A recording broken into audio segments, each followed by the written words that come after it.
পায়ুপথে রক্ত এগুলা বাংলাদেশের অনেক মানুষেরই সমস্যা এবং যখনই কোনো মানুষের প্রথম পায়ুপথে রক্ত আসে বা পায়খানার রাস্তা দিয়ে রক্ত আসে তখন কিন্তু তারা অত্যন্ত ভীতু হয়ে যান যে আমার কি জানি কি হলো। আমি প্রথমেই বলে রাখি যে পায়ুপথে রক্ত নিয়ে এত ঘাবড়ানোর কিছু নাই, তবে এটা অবশ্যই ইভ্যালুয়েশন করার দরকার আছে যে পায়ুপথে রক্তটা কেন যায়, পায়ুপথে রক্ত কেন বা কী কী কারণে যেতে পারে।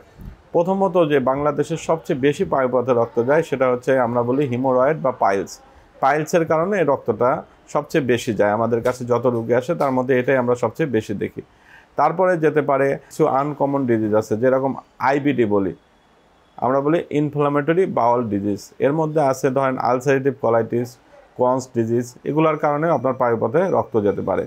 আরেকটা মোস্ট কমন আমরা দেখি যে পায়ুপথে রক্ত যায় সেটা হলো ব্যাসিলারি ডিসেন্ট্রির কারণে। এই পায়ুপথে রক্তর অ্যামাউন্টটা কেমন, কখন যায়, এর উপর কিন্তু আমরা অনেক সময় হিস্ট্রি নিয়ে আমরা রোগটা ডায়াগনোসিস করতে পারি। সবচেয়ে বেশি যেটা ভয়ের কারণ সেটা হচ্ছে পায়ুপথে ক্যান্সারের কারণে অনেক সময় পায়ুপথে রক্ত যেতে পারে। সাধারণত পায়ুপথে ক্যান্সারের কারণে যে রক্তটা যায় সেটা সাধারণত স্টুলের সাথে রক্তটা অনেক সময় মিক্স থাকে, আর পাইলসের রক্ত যেগুলো যায় সেগুলো হচ্ছে অনেক সময় পায়খানা করার পরে সেটা ফোটায় ফোটায় পড়তে থাকে।